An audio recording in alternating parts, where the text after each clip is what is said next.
So hey guys, welcome back to our brand new video. तो जैसा कि मेरे एक सब्सक्राइबर ने बोला था कि उनको मॉलिक्यूलर ऑर्बिटल डायग्राम जानना है, ठीक है, तो हम वही डिस्कस करने वाले हैं। मॉलिक्यूलर ऑर्बिटल का मॉलिक्यूलर ऑर्बिटल डायग्राम बनाने से पहले, ठीक है, आपको उसका एनर्जी लेवल पता होना चाहिए, ठीक है। तो नाइट्रोजन या नाइट्रोजन से कम वाले जितने भी एटॉमिक नंबर हैं, ठीक है, तो जितने भी नाइट्रोजन से कम एटॉमिक वाले नंबर वाले हैं वो ये सीरीज फॉलो करेंगे, जिसमें रहता है सिग्मा, फिर सिग्मा स्टार, मतलब सिग्मा 1s, फिर sigma 1s star, sigma 2s, sigma 2s star, फिर आता है पाई 2px double bond pi 2py, फिर आता है सिग्मा 2pz, फिर पाई 2px star double bond pi 2pxy star, फिर सिग्मा 2pz स्टार, ठीक है। तो ये देखो, ये है ना, जिसका मतलब नाइट्रोजन से कम रहेगा और नाइट्रोजन से कम वाले जितने भी एटम हैं उनके लिए ये वाला फॉलो होगा, ठीक है, एनर्जी लेवल। और जिसका नाइट्रोजन से ज्यादा रहेगा उनके लिए ये वाला फॉलो होगा। इनमें बेसिक डिफरेंस क्या है, देखो यहाँ तक तो सेम है, 1s 1s 2s 2s, ठीक है। यहाँ भी देखो 1s 1s 2s 2s। यहाँ पे डिफरेंस ये आता है कि ये वाला जो है डबल बॉन्ड वाला, ये पहले आ जाता है, आप देखोगे ये मतलब इसमें पहले आ रहता है डबल बॉन्ड वाला और सिग्मा वाला बाद में रहता है। पर इसमें क्या होता है, ये सिग्मा वाला पहले आ जाता है और डबल बॉन्ड वाला बाद में रहता है, ठीक है। फिर डबल बॉन्ड वाला रहता है, फिर सिग्मा रहता है। और इसमें क्या रहता है, पहले डबल बॉन्ड, फिर सिग्मा, फिर से डबल बॉन्ड, फिर सिग्मा। और इसमें क्या रहता है, सिग्मा डबल बॉन्ड सिग्मा। तो इसीलिए देखो ये दो ऑर्बिटल है, तो 2 1 2 1, मतलब कि नाइट्रोजन से जितने भी पहले और नाइट्रोजन के लिए 2 1 2 1, और यहाँ पे क्या है 1 2 2 1, ठीक है। तो ये ट्रिक है, अगर आपको नाइट्रोजन का याद रहेगा तो आपको उसका उल्टा आपको करना है ऑक्सीजन और फ्लोरीन में, ठीक है। और एक चीज याद रखना है कि नाइट्रोजन से बाद दो ही एटम आते हैं, मतलब ठीक है, नाइट्रोजन से बड़ा जैसे ही हुआ तो उसके बाद ये अपोजिट लगना चालू हो जाएगा। तो अगर एक याद कर लोगे तो दूसरा याद करने की जरूरत नहीं है, ठीक है। एक याद कर लेना नाइट्रोजन वाला, क्योंकि उसमें देखो ज्यादा एग्जाम्पल है, 2 1 2 1, ठीक है। तो आपको दूसरा अपने आप याद रहेगा 1 2 2 1, ठीक है। तो ये हो गया energy level of molecular orbitals, ठीक है। तो अब बढ़ते हैं मॉलिक्यूलर डायग्राम ऑफ नाइट्रोजन, ठीक है। तो मॉलिक्यूलर ऑर्बिटल डायग्राम बनाने से पहले हमें क्या करना है, नाइट्रोजन जो है, बेसिक नाइट्रोजन, दो नाइट्रोजन यहाँ पे लिख लेना है और उन लोग का इलेक्ट्रॉनिक कॉन्फ़िगरेशन लिख लेना है, 1s2 2s2 2p3, 1s2 2s2 2p3। तो हमें यहाँ पे नाइट्रोजन का बोला है, नाइट्रोजन 2+ या नाइट्रोजन प्लस का नहीं बोला है, ठीक है। तो हम अभी इसको मत देखो, सीधे पहले आते हैं डायग्राम के ऊपर। तो देखो एनर्जी लेवल क्या था हमारा, 1s 2s वैसे ही रहेगा। 1s देखो ये बॉन्डिंग है, ये एंटी बॉन्डिंग है, स्टार मतलब होता है एंटी बॉन्डिंग, और नॉर्मल जो रहता है वो होता है बॉन्डिंग, ठीक है। तो bonding anti bonding, bonding anti bonding, ठीक है।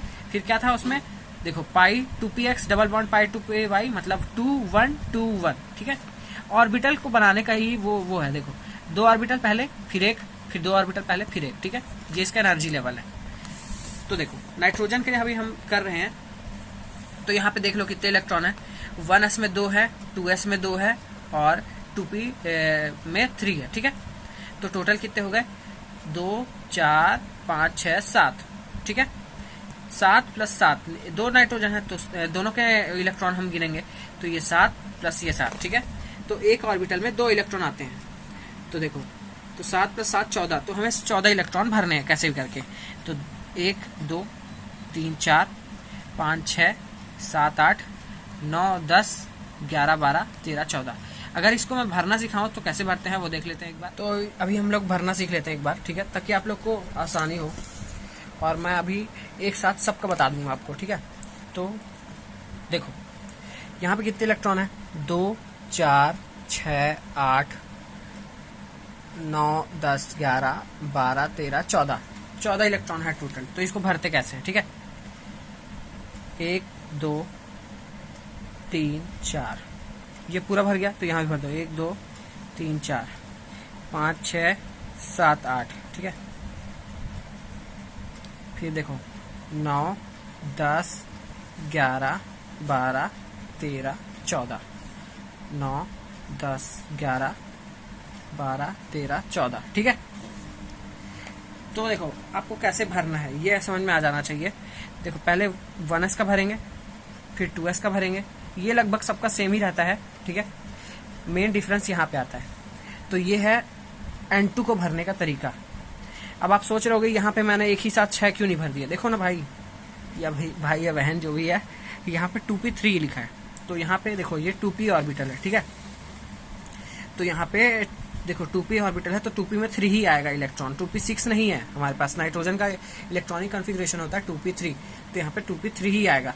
यहाँ पे आप पेयरिंग करके भर सकते हो भले, ठीक है, 1 2 3 4 5 6, पर आपको भरना ऐसे ही है, ठीक है। ये 2s ऑर्बिटल है और ये 1s ऑर्बिटल है। ये एक नाइट्रोजन का है और ये दूसरे नाइट्रोजन का है। देखो ये एक नाइट्रोजन, ये दूसरे नाइट्रोजन का, तो ये पहले नाइट्रोजन का ऑर्बिटल है 1s2 2s2 2p3, और ये दूसरे नाइट्रोजन का है 1s2 2s2 2p3, ठीक है। तो ये है N2 मॉलिक्यूल के लिए, ठीक है। अब हम निकालेंगे, कभी कभी आ जाता है N2 प्लस मॉलिक्यूल के लिए, ठीक है। N2 प्लस मॉलिक्यूल कैसे होता है, पर N2 प्लस मॉलिक्यूल निकालने से पहले अगर आपको पूछ ले कि ये नाइट्रोजन जो मॉलिक्यूल है उसका मैग्नेटिक बिहेवियर कैसा है, ठीक है, क्या पूछ ले, मैग्नेटिक बिहेवियर। ये मैं पेंसिल से इसलिए लिख रहा हूँ ताकि मैं बाकी एग्जांपल भी यहीं पे एक ही डायग्राम में डिस्कस कर पाऊँ मिटा के, ठीक है। मैग्नेटिक बिहेवियर कैसा है तो आप कैसे बताओगे, सोचे हो कभी, नहीं ना। अभी देखते हैं, देखो तो ये क्लास 12 का ही एकदम मतलब बेसिक नॉलेज है, अगर आपको नहीं पता है तो देख लो, ठीक है। तो ये जो हमारा लास्ट जो ऑर्बिटल रहता है, अगर उसमें 2 इलेक्ट्रॉन रहते हैं, अगर 2 इलेक्ट्रॉन रहेंगे तो वो रहेगा डाईमैग्नेटिक। हवा चल गई, सॉरी। और अगर एक ही इलेक्ट्रॉन रहेगा तो वो होगा पैरामैग्नेटिक।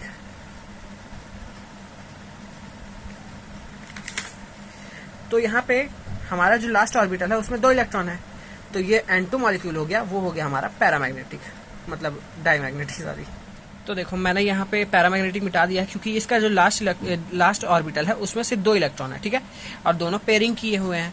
ऐसे तो है नहीं एक इलेक्ट्रॉन इसमें है एक इलेक्ट्रॉन इसमें है, ठीक है। अगर लास्ट ऑर्बिटल में उसका पेयर हो के इलेक्ट्रॉन है, मतलब पेयर हो गया, तो वो हो गया डाईमैग्नेटिक, और अगर अनपेयर्ड है तो वो हो जाएगा पैरामैग्नेटिक। तो N2 कैसा बिहेवियर शो करता है, मैग्नेटिक बिहेवियर, डाईमैग्नेटिक, ठीक है। अब इसका देख लेते हैं बॉन्ड ऑर्डर कैसे निकालते हैं, ठीक है। बॉन्ड ऑर्डर भी पूछा जाता है एग्जाम में काफी। तो देखो N2 मॉलिक्यूल के लिए, कोई भी मॉलिक्यूल के लिए फॉर्मूला रहता है बॉन्ड ऑर्डर निकालने का। देखो यहाँ पे लिखा है मैंने फॉर्मूला, ये आप लिख लेना, bond order is equals to bonding electron minus anti bonding electron, ठीक है। तो फॉर्मूला तो देख ही लिया, bond order is equals to bonding electron minus anti bonding electron divided by 2। तो आखिर बॉन्डिंग इलेक्ट्रॉन और एंटी बॉन्डिंग इलेक्ट्रॉन क्या है वो भी देख लेते हैं। तो देखो जिसमें स्टार नहीं है वो है हमारे बॉन्डिंग इलेक्ट्रॉन जितने भी, ठीक है। तो ये हो गया 1 2 3 4 5 6 7 8 9 10, और जिसमें स्टार लगे हैं वो है हमारे एंटी बॉन्डिंग इलेक्ट्रॉन, ठीक है, 1 2 3 4, और यहाँ पे स्टार वाले में एक भी नहीं है तो कोई टेंशन नहीं है।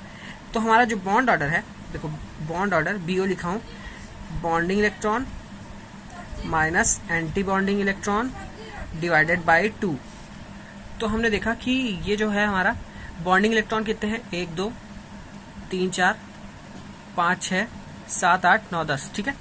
तो यहाँ पे आ जाएगा नाइट्रोजन के लिए, N2 के लिए बॉन्ड ऑर्डर 10, और एंटी बॉन्डिंग कितने हैं, 1 2 3 4, तो 10 माइनस 4 डिवाइडेड बाय 2, तो ये हमारा हो गया 6 डिवाइडेड बाय 2 आ गया 3।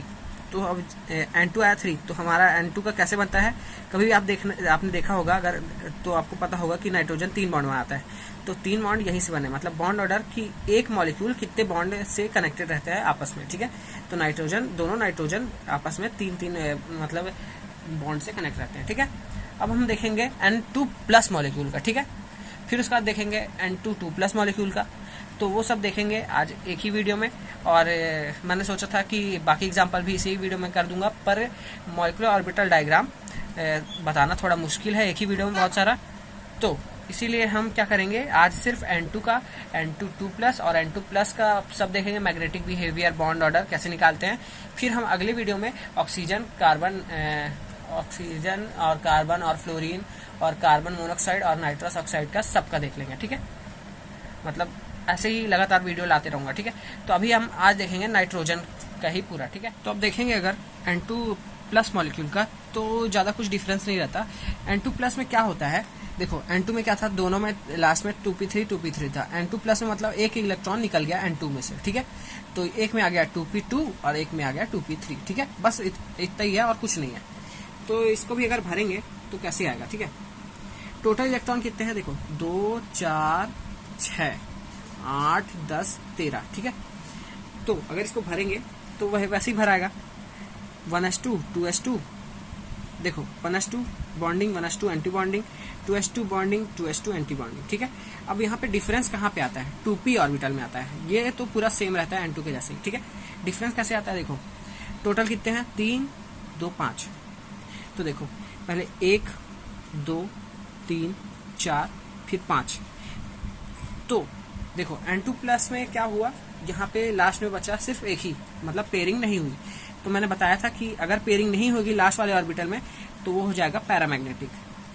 तो n2 जो था हमारा वो था डाईमैग्नेटिक, और ये जो n2 प्लस था वो है हमारा पैरामैग्नेटिक, ठीक है।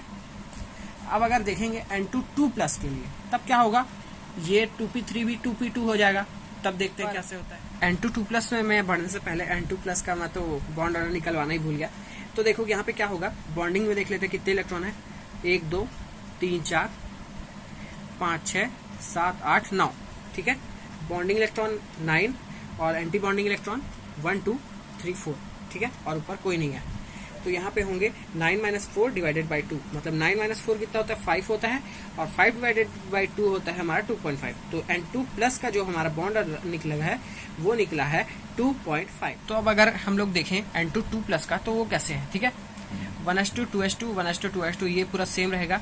2 प्लस मतलब n2 के मॉलिक्यूल में से 2 इलेक्ट्रॉन निकल गए, तो 2p3 जो दोनों था तो वो था n2 बस, और जो एक अगर इलेक्ट्रॉन निकला तो एक में 2p3 बचा था, पर n2 2 प्लस के लिए दोनों में से एक एक इलेक्ट्रॉन निकल जाएगा तो 2p2 2p2 हो जाएगा, ठीक है।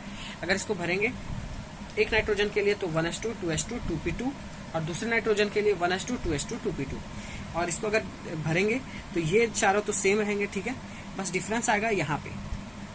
तो देखो 2p2 है, मतलब कि 1 2 3 4 इलेक्ट्रॉन भरना है, तो पहले 1 2 फिर 3 फिर 4, तो इसका जो लास्ट ऑर्बिटल है उसमें पेयरिंग हुई है, तो पेयरिंग हुई है मतलब डाईमैग्नेटिक, तो मैग्नेटिक बिहेवियर कैसा होगा n2 2 प्लस का डाईमैग्नेटिक, ठीक है। अब अगर इसका बॉन्ड ऑर्डर निकालेंगे तो वो कैसा आता है वो देखते हैं, ठीक है। तो बॉन्डिंग इलेक्ट्रॉन कितने हैं यहाँ पे, तो 1 2 3 4 5 6 7 8 बॉन्डिंग इलेक्ट्रॉन, और एंटी बॉन्डिंग इलेक्ट्रॉन कितने हैं 1 2 3 4, तो 8 - 4 डिवाइडेड बाई 2, तो 4 बाई 2 हो गया हमारा 2।